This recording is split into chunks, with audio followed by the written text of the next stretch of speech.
This video is for CEO women and executive women specifically. Have you ever noticed that sometimes the most exhausting part of your day isn't the back to back meetings, although relevant, but the simple question, what's next? What should I wear?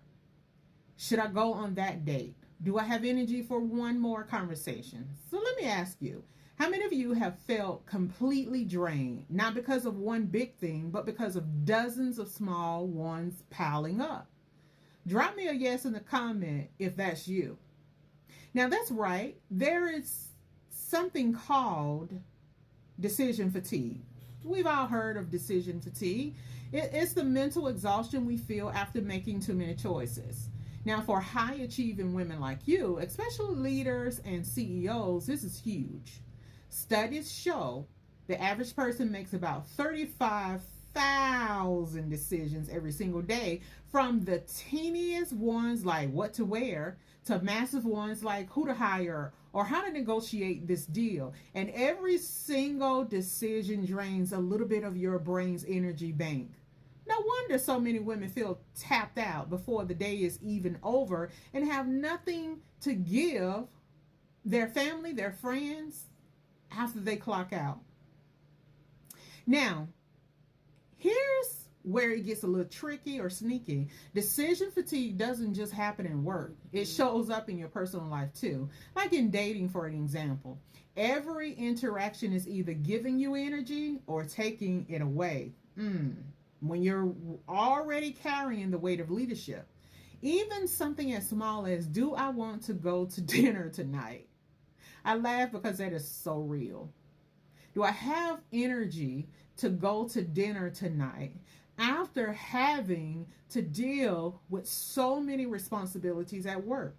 So many questions, so many fire that I had to take out.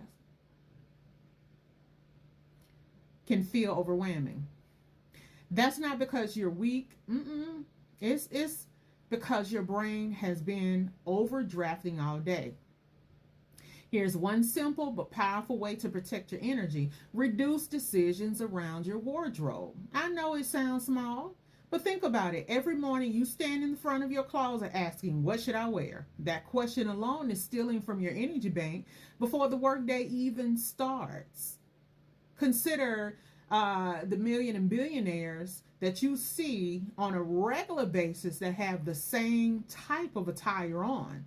Well, they say Mark Zuckerberg and I cannot think of his name right now, Steve Jobs, they have all stated that they take away the energy drain when it comes to their wardrobe. They are consistent on wearing a t-shirt, jeans, probably the same shirt, the same shoes and the same hat.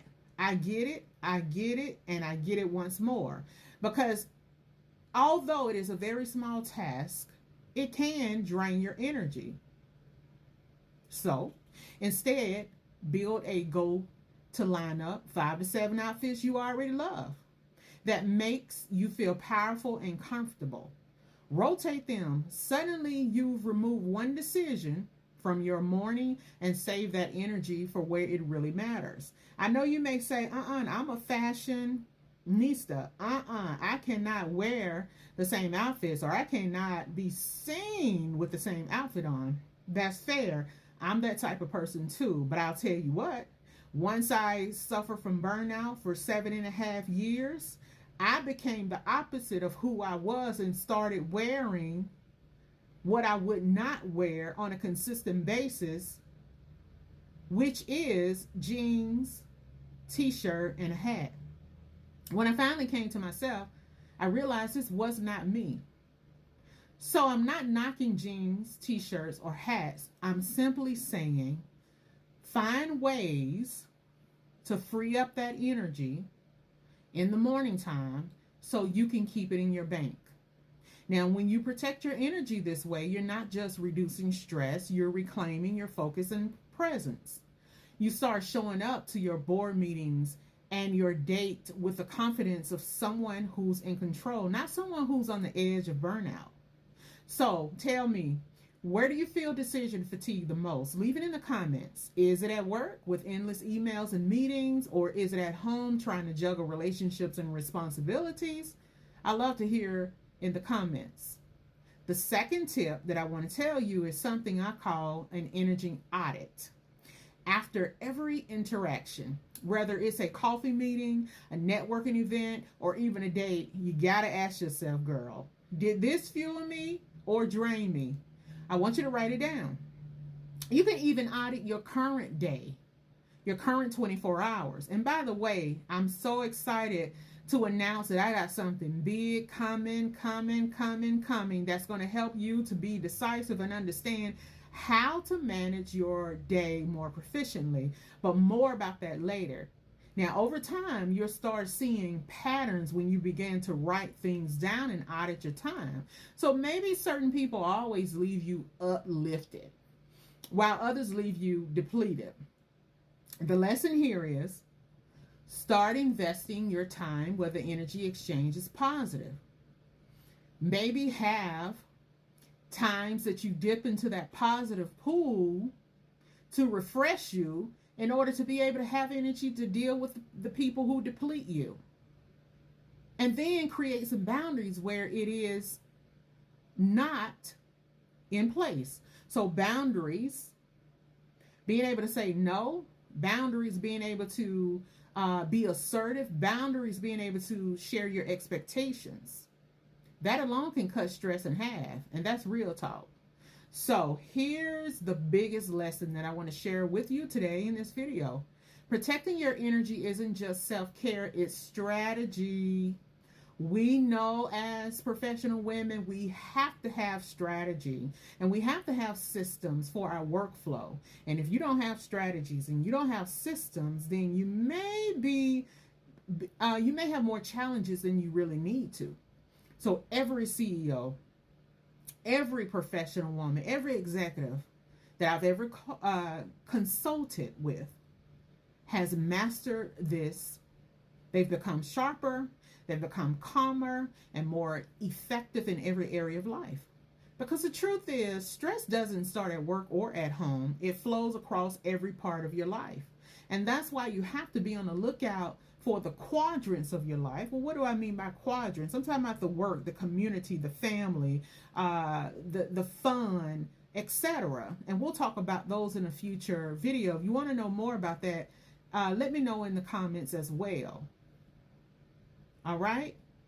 So remember, stress doesn't start at work or end at home. It flows across every part of your life. And when you take control of your energy, you take back your power. So let me ask you once more, what would your life feel like if you had the energy to show up fully at work and in your relationships? Ooh, how different would your day look if stress didn't own your schedule? That's exactly why I created my free stress relief plan for CEO women and other leaders, because it's a practical guide to help you protect your energy, beat decision fatigue, and thrive through professionally and personally. Now, if you're ready to shift from drain to energize, head over to my site and grab your copy today. I will put it in the comments. But the site is www.shantaygolson.com/stress relief plan. You can check out my page to understand how to spell my name, but it's CHANTAYGOLSON/stress relief plan.